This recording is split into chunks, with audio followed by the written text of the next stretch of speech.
अगला 79 सर्ग पर हम जाएंगे। उस दिन 14वां दिन है, 13वां दिन समाप्त हुआ। 13वां मतलब दशरथ के मृत्यु के 13वां दिन पूरा हुआ। अब 14वें दिन क्या होता है देखते हैं।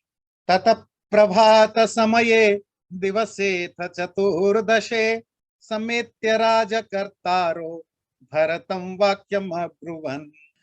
तब 14वें दिन सुबह जो भी राजकर्ता हैं, नए राजा को बनाने के लिए जिनको एम्पावर किया गया है, जिनको ये ड्यूटीज दी गई है कि मेक श्योर करें कि भरत नया राजा बने, उसके लिए जो भी तैयारियां हैं, वो तैयारियां करने वाले जो भी ऑफिसर्स हैं, अधिकारी हैं, वो सब राजकर्ता लोग भरत के पास जाकर के बोला, गतो दशरथ स्वर्गम यो नो गुरुतरो गुरु रामम प्रव्राज्य वै ज्येष्ठम लक्ष्मणम च महाबलम त्वमद्य भवनो राजा राजपुत्र महायशः संगत्या नापराध्नोति राज्यमेतदनायकम। महाराज दशरथ जो सबके पूज्यों का पूजनीय है, उन वो तो राम को और लक्ष्मण को जंगल में छोड़ करके चले गए, अब तो कोई है नहीं। त्वमद्य भवनो राजा, अब तुम हे भरत आप अद्य आज न हमारा राजा बनो। अभी तक जब से दशरथ मरे हैं अभी तक 13 दिन 14 दिन हो गया, ये राज्य अनायक है, विदाउट एनी रूलर है, अराजक है। शुक्र मनाए, भगवान का धन्यवाद करें कि अभी तक हमारे देश के ऊपर किसी ने आक्रमण नहीं किया है। क्योंकि जब भी कोई राज्य अराजक हो जाता है, किंगलेस हो जाता है, तो पड़ोसी या शत्रु राज्य आक्रमण कर देता है, क्योंकि यही अपॉर्चुनिटी होती है राज्य पर कब्जा करने का। क्योंकि अभी हमारा राज्य राजाहीन है, कोई भी शत्रु कभी भी अटैक कर सकता है। और देश में अराजकत्व मतलब जो आपने पढ़ा, एक पूरा का पूरा चैप्टर था अराजक राज्य होने पर क्या होता है, वो सब केओस हो सकता है। तो आपको जल्दी से जल्दी राजा बनना है, तो आज ही आप राजा बनिए। अभिषेचनिकं सर्वमिदमादाय राघव प्रतीक्षते त्वां स्वजन श्रेणयश्च नृपात्मज राज्यं गृहाण भरत पितृपैतामहं ध्रुवम् अभिषेचय च आत्मानं पाहि चास्मान् नरर्षभः। तो आपके अभिषेक के लिए, कोरोनेशन के लिए लोग तैयार बैठे हुए हैं, सब प्रिपरेशन हो चुका है और सामान आ चुका है, जिसको जहां रखना है सब सेटअप हो चुका है। सब प्रतीक्षते त्वाम, सब आपकी प्रतीक्षा कर रहे हैं, वेट कर रहे हैं आपकी, हे राजकुमार। राज्यम गृहाण, इस राज्य को, किंगशिप को स्वीकार कर लीजिए, जो आपके पितामह मतलब दादा परदादाओं के द्वारा जो संभाला गया राज्य है, आप इसको ग्रहण कर लीजिए। उसके लिए अभिषेचय च आत्मानम, अपने आप को अभिषिक्त कराएं और हमारी रक्षा करें। इसमें अभिषेक शब्द कुछ लोगों को शायद समझ में ना आए। जैसे आजकल कोई डेमोक्रेसी में जो इलेक्टेड होता है, प्राइम मिनिस्टर हुआ, प्रेसिडेंट हो, तो इलेक्टेड तो हो जाता है, पर जिस दिन उसको पोस्ट संभालना होता है, ऑफिस संभालना होता है, अब वो इंडिया में उसको ओथ सेरेमनी कहते हैं, यहाँ कुछ और कहते हैं, जो भी कहते होंगे, एक सेरेमोनियल वे में उनको अपना पोस्ट संभालना होता है। ऑफिशियली उस दिन से वो प्रेसिडेंट, प्राइम मिनिस्टर या जो भी बनते हैं। इसी तरह प्राचीन काल में जो राजा होते थे, तो जिसको राजा, जो ऑफिशियली राजा डिक्लेयर होगा, तो उसके जो सेरेमनी होती थी उसको राज्याभिषेक कहा जाता। अभिषेक क्या होता है? अभिषेक मतलब नहाना ना, अभिसिंचन। तो वो नहाना मतलब उसको अलग अलग नदियों के जल लाया जाता था बड़े बड़े घड़ों से, और उन घड़ों से उनको, उसके नियम है, कितने घड़े होते थे, उन घड़ों से उनको नहलाया जाता था। फिर दूध, दही, शहद, इनसे नहलाया जाता था।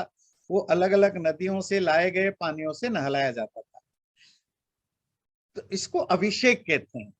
ऐसा नहीं कि सिर्फ नहला करके और राजा बनाते थे, मतलब राजा बनने के लिए तो पूरे दिन भर का 2-3 दिन तक बहुत सारे रिचुअल होते थे, पर उनमें से जो मोस्ट इंपोर्टेंट रिचुअल होता था यही होता था, उनको नदियों के पानी से नहलाया जाता था और इसको अभिषेक कहते।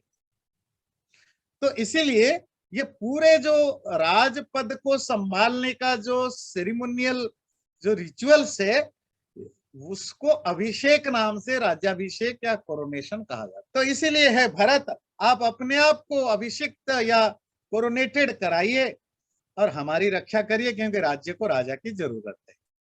अभिषेचनिकं भाण्डं कृत्वा सर्वं प्रदक्षिणं भरतस्तं जनं सर्वं प्रत्युवाच धृतव्रतः।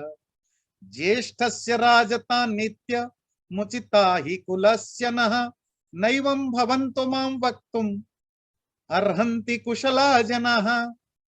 ये सुनकर के भरत ने तो अभिषेक के लिए जो बड़े बड़े भांड, भांड कहते हैं जो बर्तन है ना, जो बड़े बड़े पॉट्स रखे गए थे जिसमें अलग अलग सामान रखे गए थे, है ना, किसी में मुकुट है, किसी में पानी है, किसी में पूजा के सामान है, किसी में चंदन है ना, जो भी, किसी में जनेऊ है, जो भी हजारों तरह की चीजें होते हैं पूजा के लिए। जैसे शादी ब्याह में 50 तरह की चीजें यूज होते हैं, इसी तरह तो ये जो बहुत सारे सब चीजें रखे गए थे, उन सब बर्तनों का एक प्रदक्षिणा करके भरत ने उन अधिकारियों से, ऑफिसरों से कहा, कोई भी रेस्पेक्टेबल पर्सन है या वस्तु है, उसको उसको मिलते समय या उसे मिलकर वापस जाते समय तो उसका एक प्रदक्षिणा व एक चक्कर सर्कमएम्बुलेट करते हैं। वो प्राचीन भारत में ये एक तरीका था किसी को रेस्पेक्ट दिखाने का। जैसे आप देखते हैं, पहले पढ़ा है, राम जब दशरथ से मिलने गए तो मिलने के बाद जब वापस गए तो प्रदक्षिणा करके गए, या दशरथ जब वशिष्ठ से मिलने गए या विश्वामित्र से मिले या कोई किसी से जो भी बड़े अपने बड़ों से मिलता है, तो जब मिलने जाते हैं, जब मिलने के बाद जब वापस जाते हैं तो उनका एक चक्कर लगा के जाते हैं, उसी को प्रदक्षिणा कहते हैं। आजकल प्रदक्षिणा तो सिर्फ मंदिरों में मूर्ति का कहीं कहीं करते हैं और शादी में फेरा लेते हैं बस, और तो कहीं प्रदक्षिणा करने का ट्रेडिशन नहीं रहा।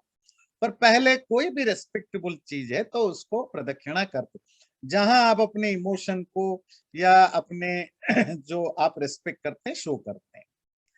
तो भरत ये अभिषेक के लिए जो सब रखा गया है उसको वो रिजेक्ट करना चाहते हैं, पर रिजेक्ट करेंगे तो वो थोड़ा अच्छा नहीं लगेगा, थोड़ा एरोगेंसी की फीलिंग होगी, ठीक है, आई डोंट केयर, ऐसा नहीं ना। तो उन्होंने ये जो प्रदक्षिणा की सब वस्तुओं का, तो शोइंग द रेस्पेक्ट नहीं, मैं विथ फुली रेस्पेक्ट में कहना चाहता हूं, ये भाव है प्रदक्षिणा करने के बाद कि इन सब से मैं इन सब का यूज नहीं करता। ज्येष्ठस्य राजता नित्यम उचिता ही कुलस्य नः। सारे संसार में राजकुल में जो रॉयल फैमिली में जो बड़ा बेटा होता है, सबसे बड़ा बेटा ज्येष्ठ, उसी की राजता होती है, किंगशिप उसी की होती है। मतलब राजा के मरने के बाद, ना होने के बाद बड़ा बेटा ही राजा होने का अधिकार रखता है। ना कुलस्य, हमारे कुल में, खानदान में भी यही नियम चलता रहा है। न एवं भवन्तो माम वक्तुम अर्हन्ति, आप लोग मुझे इसीलिए इस तरह की बातें नहीं कर सकते, मैं बड़ा बेटा नहीं हूं और आप सब कुशल जन हैं, आप सब इंटेलिजेंट हैं, स्मार्ट हैं, how can you ask me to do like this. ये हमारे खानदान के रूल के भी खिलाफ है और ये यूनिवर्सल रूल के खिलाफ है कि बड़ा भाई होते हुए छोटा कोई राजा बन जाए। तो इसीलिए मुझे ये मत बोलिए। रामः पूर्वो हिनो भ्राता भविष्यति महीपतिः अहं तु अरण्ये वत्स्यामि वर्षाणि नवपञ्च च युज्यतां महती सेना चतुरंग महाबला अनयिष्याम्यहं ज्येष्ठं भ्रातरं राघवं वनात्। रामः पूर्वोहिनो भ्राता, राम हमारा पूर्व भ्राता है, अर्लियर ब्रदर, मतलब बड़ा भाई है। महीपति भविष्यति, वही महीपति बनेगा, राजा बनेगा। तो फिर महाराज दशरथ की प्रॉमिस कौन फुलफिल करेगा कैकेयी के प्रति? अहम तु अरण्ये वत्स्यामि, मैं राम के जगह जंगल में रहूंगा। नव पंच 9 5 14 साल, 14 साल तक मैं राम के जगह बन जाऊंगा, राम राजा बनेगा। इसीलिए जो ऑफिसर साहब खड़े हो, युज्यताम महती सेना चतुरंग महाबला, ये जो 4 डिविजन्स वाली जो हमारी आर्मी है, चतुरंग 4 अंग वाली बल कहते हैं सेना, महती सेना, तो 4 अंग वाली जो हमारी सेना है उसको आप तैयार करिए। मैं अपने बड़े भाई को लाने के लिए सेना के साथ जाऊंगा। 4 डिवीजन वाली आर्मी, तो पहले 4 डिविजन्स होते थे, तो पदातिक जो फुट सोल्जर होते हैं, फिर अश्वारोही जो घोड़ों पर बैठ के लड़ाई करते हैं, गजारोही जो हाथियों पर बैठ के करते हैं, और रथारोही जो रथ पर बैठ के करते हैं। तो इस बेसिस पर 4 तरह की आर्मी बनाई जाती, तो उसको कहते हैं चतुरंग। चतु मतलब 4, अंग मतलब पार्ट, सेना मतलब आर्मी। तो जिसमें चारों के चारों तरह की सेना हो वो चतुरंग सेना कहलाती। अभिषेचनिकं चैव सर्वमेतदुपस्कृतं, पुरस्कृत्य गमिष्यामि रामहेतुर्वनं प्रति। तत्रैव तं नरव्याघ्रमभिषेच्य पुरस्कृतम्, आनेष्यामि तु वै रामं हव्यवाहमिवाध्वरात्। और साथ में ये जो अभिषेक के लिए, कोरोनेशन के लिए जो कुछ भी सामान इकट्ठा किया गया है, वो सब सामान लेकर के मेरे साथ चलें राम के पास। वहीं जंगल में ही राम का मैं अभिषेक कराऊंगा, राज्याभिषेक, और अभिषेक करा के राजा बना के उनको अयोध्या लाऊंगा। कैसे? एक वो एनालॉजी दे रहे हैं, हव्यवाहमिवाध्वरात्। अध्वर कहते हैं यज्ञ, हवन। हव्यवाह कहते हैं आग को, अग्नि का, फायर का दूसरा नाम है हव्यवाह। तो जैसे कोई आग यज्ञ कुंड से आग को लेकर जाता है किसी दूसरे एक्टिविटीज के लिए, इसी तरह मैं राम को वन से लाऊंगा अयोध्या के राजा बनाने की। न सकाम हम करिष्यामि स्वामी मम मातृगंधिनीम, वने वत्स्याम्य हम दुर्गे रामो राजा भविष्यति।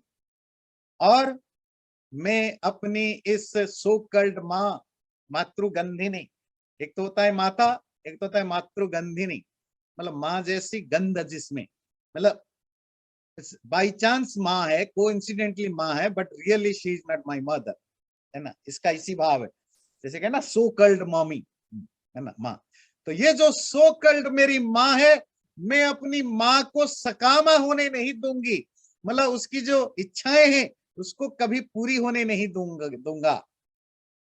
उसकी इच्छा क्या है? मेरा बेटा भरत राजा बनेगा, राम जंगल में रहेगा, अरे मैं तो कभी ये नहीं होने दूंगा। तो मैं क्या करूंगा? उल्टा करूंगा। वने वत्स्याम्य हम दुर्गे, उस भयानक जंगल में मैं रहूंगा, रामो राजा भविष्यति, राम राजा बनेगा। और मैं अपनी माँ की इच्छा को ठीक अपोजिट करूंगा। इसीलिए क्रियताम शिल्पी भी पंथा समानी विषमाणी च, रक्षिणश्चानुसम्यांतु पथि दुर्ग विचारका। जो ऑफिसर्स हैं आप ऐसा करिए, जो भी शिल्पी हैं, आर्टिसंस हैं, वर्कर्स हैं, इंजीनियर्स हैं, काम करने वाले हैं, उनको जितना जल्दी आप भेजिए। राम के जहां रहता है वहां से अयोध्या तक का पूरे जो जंगली रास्ता है उसको समान, इवन जो अनइवन रोड ग्राउंड है उसको लेबल किया जाए, उसको बराबर किया जाए। एवं संभाषमाणं तम राम हेतुर्नृपात्मजं, प्रत्युवाच जनः सर्व श्रीमद्वाक्यमनुत्तम। एवं ते भाषमाणस्य पद्माश्रीरुपतिष्ठतात्, यस्त्वं ज्येष्ठे नृपसुते पृथ्वीं दातुमिच्छति। इस तरह राम के बारे में भरत की बातें सुनकर के वहां जो सो लोग खड़े थे वो गदगद हो गए खुशी से। क्या कितनी सुंदर विचार है भरत का। और खास करके राम के बारे में कितना अच्छा विचार है। और आपको पता है अयोध्या वासी कौशल के हर व्यक्ति राम के लिए दीवाना है। जब भरत के मुंह से उन्होंने राम के बारे में इतनी अच्छी अच्छी बातें सुनी तो सारे लोग गदगद खुशी से उछल पड़े। और उन्होंने क्या कहा कि इस तरह बोलने वाले भरत, जैसे कहते हैं ना तुम्हारे मुंह में घी शक्कर हो, तो इसके लिए संस्कृत में क्या प्रोवर्ब देखिए, एवं ते भाषमाणस्य पद्माश्री रूपतिष्ठतात। ऐसी बात बोलने वाले भरत तुम्हारे मुंह में लक्ष्मी बसे, लक्ष्मी धन संपत्ति शुभ शुभ लक्ष्मी तुम्हारे मुंह में बसते। क्यों? यस्त्वम ज्येष्ठे नृपसुते पृथ्वीम दातुम इच्छति। ये जो तुम अपने बड़े भाई राम को राज्य सौंपना चाहते हो, तुम्हारे मुंह में लक्ष्मी, लक्ष्मी मतलब धन संपत्ति सुख प्रॉस्पेरिटी तुम्हारे तुम्हारे जीभ में बैठे। अनुत्तमं तद वचनम नृपात्मज प्रभाषितं संश्रवणे निशम्य च प्रहर्षजास्तं प्रतिबाष्पबिन्दवो निपेतुरार्या नननेत्र संभवाः।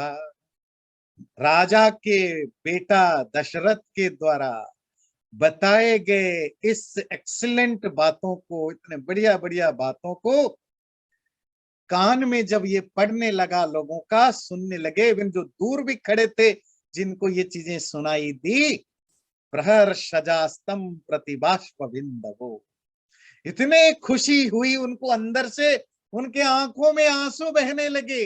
निपेतुरार्या नननेत्र संभवा, और उनके आंखों के आंसू के जो ड्रॉप्स है उनके गालों पर गिरने लगे, मुंह पर गिरने लगे और जमीन में गिरने लगे। खुशी के आंसू, वो इमोशन के आंसू कि राम कैसा, और ये भरत का क्या प्रेम है राम के प्रति, ये सुन करके। ऊचुस्ते वचनमिदं निशम्य हृष्टः सामात्य सपरिषदो वियात शुकः पंथानं नरवर भक्तिमान जनश्च व्यादिष्ट तब वचनाच्च शिल्पी वर्ग। तब ये सब सुन करके जो वहां अमात्य, जो भी मिनिस्टर्स थे, मंत्री लोग थे, जो दूसरे पारिषद, जो भी जो काउंसिल ऑफ मेंबर्स थे, वो सब व्यात शोक हो गए, उनका दुख दूर हो गया। राम जाने का जो गम था वो दूर हो गया। इनको लगा अब राम जरूर वापस आएगा। तब उन्होंने खुशी खुशी बड़े हृष्ट होकर के, खुश होकर के भरत से बोला, जो आपने कहा हम अभी आदेश देते हैं लोगों को, जो भी उसके काम करने वाले हैं उनको अभी आदेश देते हैं, वो जाकर के रास्ता वगैरह तैयार करें और तैयारियां शुरू कर दें।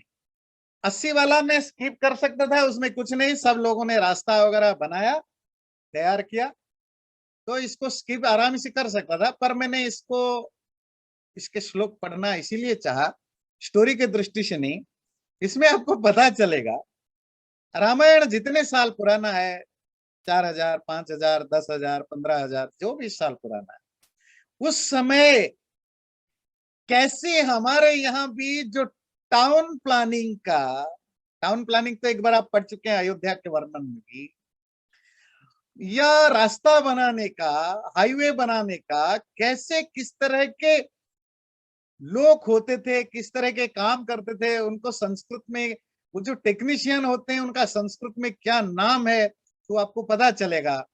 तो आपको ये प्राउड फील होगा कि आपके देश में 10,000 साल 5,000 साल, ये हड़प्पा मोहनजोदाड़ो की बात आज हम करते हैं, और उससे हजारों साल पहले भी हमारे यहाँ ये सब चीजें थी, जिसको हम ठीक ढंग से दुनिया के सामने रख नहीं पाते हैं, तो हम बड़े पिछड़े माने जाते हैं। इसीलिए ये मुझे लगा कि ये मैं आपको कुछ बताऊं। अथ भूमि प्रदेशज्ञा सूत्र कर्म विशारदः स्वकर्माभिरता शूरा खनका यंत्रकास्तथा कर्मांतिका स्थपतय पुरुष यंत्र को विदः तथा वार्धकयश्चैव मार्गणो वृक्षतक्षकाः उपकारा सुधाकारार वंश कर्म कृतस्तथा समर्थाय च द्रष्टार पुरतस्ते प्रतस्थिरे। तब भरत के कहने पर मंत्रियों ने इन लोगों को पहले भेज दिया, जाकर के तैयार करें। कौन कौन लोग गए, एक एक शब्द देखिए। भूमि प्रदेशज्ञ, लैंड सर्वेयर्स, जो पहले जाके लैंड को सर्वे करेंगे कि कहाँ रास्ता बना, जो भी है आपको पता है लैंड सर्वेयर क्या होता है। सूत्रकर्म विशारदाः, जो मेजरमेंट के एक्सपर्ट्स होते हैं। स्वकर्माभिरताः, जो जेलस वर्कर्स होते हैं, जो स्किल्ड वर्कर होते हैं, दैट्स ओके। शूरः, एनर्जेटिक होते हैं। खनकाः, एक्सकेवेटर्स, जो खोदने वाले होते हैं। यंत्रकाः, जो इंजीनियर्स होते हैं। कर्मांतिकाः, जो स्किल्ड वर्कर्स होते हैं। स्थपति, जो आर्किटेक्ट्स होते हैं। यंत्र कोविदः, एक्सपर्ट मैकेनिक्स होते हैं। तथा वार्धकयः, जो कारपेंटर्स होते हैं। मार्गिण, जो रोड बनाने, जो रास्ता बनाने का एक्सपर्ट्स होते हैं। वृक्ष तक्षकाः, वुड कटर्स होते हैं। कूपकाराः, वेल ड्रिलर्स होते हैं, जो कुआं खोदने का काम जानते हैं। सुधाकाराः, व्हाइट वॉशर्स, जो सफेदी करना जान में एक्सपर्ट होते हैं। वंशकर्म कृतः, जो बाम्बो वर्कर्स होते हैं, जो जो बांस की से चीजें बनाना जानते हैं। प्रष्टारः, और इन सब कामों को सुपरवाइज करने वाले जो होते हैं, उन लोगों को सबसे पहले भेज दिया गया। सतु हर्षात् तमुद्देश्यम जनौघो विपुलः प्रयान, अशोभत महावेग समुद्र इव पर्वणि। जैसे समुद्र में उछाल आने पर जोर जोर से आवाज होता है, इस तरफ चारों तरफ सैकड़ों हजारों लोग, जो वर्कर्स हैं, जो टेक्नीशियंस हैं, वो खुशी से उछल करके, चिल्ला चिल्ला करके सबके सब चल पड़े अपने अपने काम। ते स्ववारम समास्थाय वर्त्म कर्मणि को विदाः, करणे विविधोपेते पुरस्तात् संप्रतस्थिरे। लतावल्लिश्च गुल्मांश्च स्थाणुनश्मन एव च, जनयां चक्रिरे मार्गम छिन्दतो विविधान ध्रुवान। तो उन लोगों ने सब मिलकर के रास्ता बनाने के लिए अलग अलग तरह के जो टूल्स हैं, उनको सब लेकर के रास्ता बनाने के लिए वो प्रस्थान डिपार्ट कर गए। पहले तो उन्होंने सर्वे किया होगा कौन से जंगल में किस रास्ते से उनको रास्ता निकालना है। इस तरह करने के बाद तो वहां जो भी क्रीपर्स हैं, जो बेल हैं, या जो स्थाणु ब्रांचलेस ट्रीज हैं, जो झाड़ियां हैं, उन सबको हटाया गया और अलग अलग तरह के पेड़ पौधों को काटा गया। अवृक्षेषु तु देशेषु केचित् वृक्षा नरोपयन, केचित् कुठारैश्च टंकैश्च दात्रैश्चंदन क्वचित क्वचित। और जहां जिन देशों में, देश मतलब जगह, जिन जगहों पर पेड़ नहीं है, उनके वहां दोनों साइड में, रास्ते के दोनों साइड में पेड़ उन्होंने लगाया। और जहां बहुत ज्यादा पेड़ है, उनको काट छांट करके उनको थोड़ा ज्यादा ऑर्गेनाइज्ड किया। अपरे वीरण स्तंभान बलिनो बलवत्तरा, विधमन्ति स्म दुर्गाणि स्थलानि च ततस्तत। जो रास्ता बहुत डिफिकल्ट है जाना, ऐसे रास्ताओं को बनाने के लिए तो वहां जो भी ऐसे कुछ झाड़ियां जो बहुत स्ट्रांग रूटेड है, इनको सब उखाड़ के फेंका। अपरे पुरयन कूपान पांसु भी शुभ्रमायतम, निम्न भागान तत केचित समान चंक्रु समन्तत। और कुछ लोगों ने जो वहां कुछ गड्ढे थे, खाइयां थी, वेल्स या चास्म थे, या जहां लूज सॉइल थे, लूज सॉइल समझते हैं, जहां पैर आसानी से धंस जाता है मिट्टी में, उन सबको जहां जिसको जिस तरह के ठीक करना है, जहां लूज सॉइल है वहां थोड़ा हेवी सॉइल डाला, जहां गड्ढे हैं, खाइयां हैं, उनको दूसरी जगह से मिट्टी ला करके प्लेन किया, उनको सब इवन या लेवल्ड किया। बबंधुर्बंधनीयांश्च शोदान संचुक्षुदुस्तदा, विविधुर्भेदनीयांश्च तान तान देशान नरास्तदा। और जहां ब्रिज बनाने की जरूरत है, वहां ब्रिज बांधा। इसीलिए बांस वाले गए थे। उस समय ब्रिज किससे बांधते थे पता है ना? बांस और लकड़ी से। और बेंत बेत बेत समझते हैं, केन की जो बेल होती है, क्रीपर केन की, तो वो बांधने का काम होता है, बांस और लकड़ी से बांध करके वो, मान लीजिए कहीं छोटी नाला है, नदी है, उसके ऊपर वो ब्रिज बनाते थे।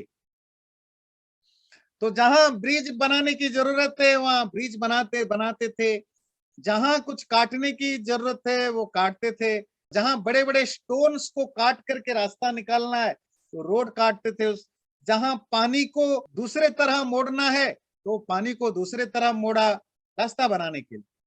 अचिरेणैव कालेन परिवहन बहुदकान चक्रोर बहुविधाकारान सागर प्रतिमान बहून।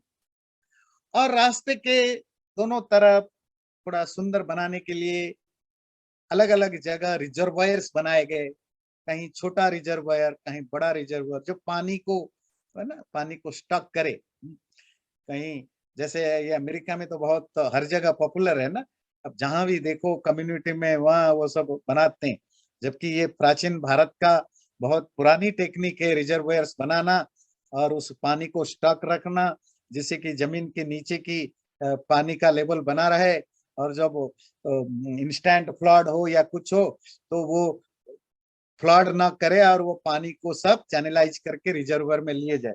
ये कोई वेस्टर्न कंसेप्ट नहीं, ये 10,000 12,000 15,000 साल पुराना इंडियन कंसेप्ट है, जो इंडियन लोग तो भूल गए, पुंगापुंती कह करके पुरानी चीजों को सब भूल गए अंग्रेज बनने के चक्कर में।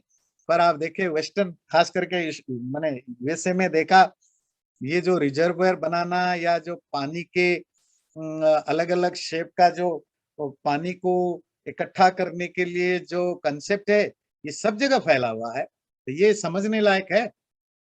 कुछ कुछ रिजर्वायर तो समुद्र जैसा बड़े बड़े लगने लगे, ऐसा उन्होंने बनाया।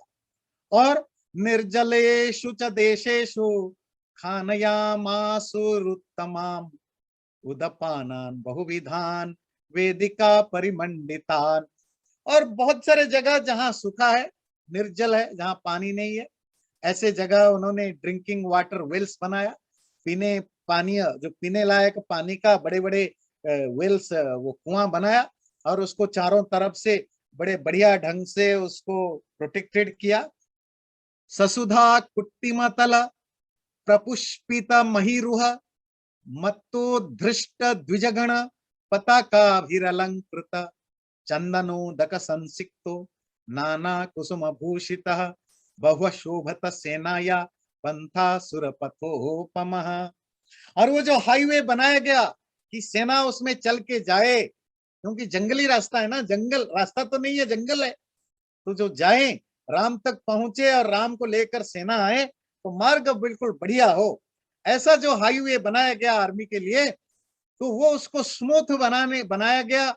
और उसको, उसकी जो सरफेस है, उसकी जो ऊपर का हिस्सा है, उसको मोजाइक किया गया, जो भी वो ईंट पत्थर जो भी है उससे उसको प्लेन बनाया गया। और दोनों तरफ देखिए कितनी खूबसूरत बात है, उस रास्तों के दोनों तरफ ब्लॉसमिंग ट्री, फूल वाले पौधों को लगाया गया, जिसमें जो छोटी छोटी बर्ड्स वगैरह वो बैठे गाना गा सके। और बीच बीच में बैनर्स, झंडे दोनों तरफ लगाए गए, चारों तरफ सैंडल वाटर, चंदन की चंदन की पाउडर से, बोला चंदन की पेस्ट से घुला हुआ पानी छिड़का गया, जिससे कि वो थोड़ा फ्रेग्रेंट बने, एरोमेटिक बने, ऐसा लगा मानो कोई देवताओं का रास्ता हो। मतलब इतना खूबसूरत उन्होंने बनाया। अज्ञाप्याथ यथा ज्ञप्ति युक्तास्ते धिकृता नराः रमणीयेषु देशेषु बहुस्वादु फलेषु च यो निवेशत्वभिप्रेतो भरतस्य महात्मनः भूयस्तं शोभयामासुर भूषाभिभूषणोपमम्। और महाराज के ऑर्डर पर जो ये रास्ता बनाया गया, और उसको जो भी उनको टास्क मिला था, जिसके लिए जो भी रेस्पेक्टिव टास्क था, सबने उसको ठीक ठीक ढंग से किया। बड़ा लवली, बड़ा प्यारा सा रास्ता बनाया, दोनों तरफ से फलदार पेड़ों को भी लगाया गया। और बीच बीच में रास्ता, अयोध्या नगर से लेकर के राम की जहां वो जो बीच में जंगलों में अलग अलग जगह रेस्टिंग प्लेस बनाया गया, रेस्टिंग प्लेस, विश्राम स्थल, जहां जाकर के राजा और उनके साथी लोग भी विश्राम करे, सेना को भी विश्राम करने को मिले। तो इस तरह बनाने के बाद कितने दिन चला होगा, जो भी चला होगा, उसको बनाने के बाद भरत जी को कहा गया कि वो सब चीजें रेडी है। तो फिर एक सही टाइम वगैरह देख करके वहां जाने की तैयारी होने लगी। तो भरत के आदेश पर सब लोग मिलजुल के, जिसका जो काम है रास्ता बनाने का, और वो आपने देखा सुना, तो वो सब काम में लग गए हैं, सब काम चल रहा है। इधर अगले दिन सुबह, ये 14th डे था, 14वां दिन। अगले दिन सुबह मतलब अब 15वां दिन है। 15वां दिन किसका? राजा दशरथ के मृत्यु का 15वें दिन सुबह सुबह राजमहल में जहां भरत सोए हुए हैं, उनके आसपास मंगल वाद्य राजा को उठाने के लिए, जैसे आपने दशरथ के समय भी सुना पढ़ा था कि जो लोग होते हैं जो मंगल गीत गाते हैं, मंगल वाद्य बजाते हैं, जो जो चाटुकार होते हैं, जो प्रोफेशनल राजा की गुणगान करने वाले, वो सब गुणगान करते हैं, वो सब आकर के भरत के लिए करने लगे। जो भरत की आंख खुली, नींद खुली, वो बाहर आए, आकर के सबको बंद कराया, चुप करो, मैं राजा नहीं हूं, मेरे लिए ये मत करो, ये पाप कर रहे हो, ये सब मेरे लिए नहीं हो सकता। और उस तरफ ये सुबह का समय है, ये भरत की कहानी इधर बताया। उस तरफ जो असेंबली हॉल है, जो सभा भवन है, वशिष्ठ ऋषि जो कि दशरथ के कुल का पुरोहित हैं और मंत्रियों में भी वो श्रेष्ठ, सबसे बेस्ट मंत्री हैं, तो वो सबसे पहले नहा धो करके अपने शिष्यों के साथ सभा में पहुंचे। उनके साथ जो दूसरे मिनिस्टर्स हैं, जो काउंसिल ऑफ मेंबर्स हैं, जो दूसरे ऑफिसर्स हैं, वो सब धीरे धीरे पहुंचने लगे। सभा शुरू होगी। जब सब इकट्ठा होने लगे, तब वशिष्ठ के कहने पर भरत को बुलाया। तब तक सभी ऑफिसर्स लोग, सोसाइटी के, सिटी नगर के जो भी बड़े पावरफुल लोग हैं, एस्टैब्लिश्ड लोग हैं, वो भी सब आ चुके हैं, सब इकट्ठा हुए। भरत भी आकर पहुंचे। तब ऋषि वशिष्ठ ने भरत से रिक्वेस्ट किया कि अब ज्यादा देर नहीं होना चाहिए। महाराज दशरथ जाने से पहले आपको उन्होंने राजा घोषित करके गए थे, और यही ऑफिशियल स्टेटमेंट है, उसके बेस पर आपको राजा बनना पड़ेगा, क्योंकि अयोध्या का पोस्ट, राजा पोस्ट ज्यादा दिन खाली नहीं हो सकता। तो आप मान जाइए, राजा बनने के लिए तैयार हो जाइए। वशिष्ठ के समझाने के बाद भरत ने मना किया, बड़े पोलाइटली, विथ हम्बलनेस उन्होंने रिजेक्ट किया, मैं नहीं बन सकता, राम को ही बनना होगा, और उसके लिए मैं खुद जाऊंगा राम को जंगल से वापस लाने के लिए। अगर मैं नहीं ला पाया तो फिर मैं भी लक्ष्मण की तरह राम के साथ जंगल में ही रहूंगा, पर राजा तो मैं कतई नहीं बन सकता। और मैंने ऑलरेडी ऑर्डर दे दिया है लोगों को कि रास्ता बनाया जाए, आर्मी को तैयार किया जाए लाने के लिए। और उन्होंने उसी समय सुमंत्र से बोला कि सुमंत्र आप जाओ, आर्मी को, जो चतुरंग सेना है, जो 4 विंग्स ऑफ आर्मी है, उनको आप रेडी कराओ, अभी थोड़ी देर के बाद हम सब निकलेंगे। तब सुमंत्र ने जाकर के सेना से बातचीत की। जो सभा में बैठे हुए काउंसिलर थे, मंत्री है, वशिष्ठ थे, वो भी अंदर से बड़े खुश थे, अंदर अंदर, तो सब जाने को तैयार थे। तो भरत जी के कहने पर तो आर्मी तैयार होकर के निकल पड़ी। आर्मी के जो अलग अलग रैंक के ऑफिसर हैं, है ना, ग्रुप लीडर वगैरह जो भी हैं, वो सब अपने अपनी सेना को तैयार करने लगे। और अयोध्या के इवन जो दूसरे नॉर्मल लोग भी हैं, मतलब ऐसा कोई घर नहीं था जिस घर से कोई ना निकला हो, सब निकलने लगे। अब यात्रा की तैयारी शुरू। अगले बार जानेंगे जो 83 में, तो पूरे नगर के ज्यादातर लोग, पूरी army, council of ministers, council of members, राजमहल के जो रानियां, सब भरत के साथ चल पड़े राम से मिलने के लिए। तो क्या होता है अगले बार जानेंगे। चैनल को सब्सक्राइब जरूर करें और वीडियो अच्छा लगे लाइक भी जरूर करें।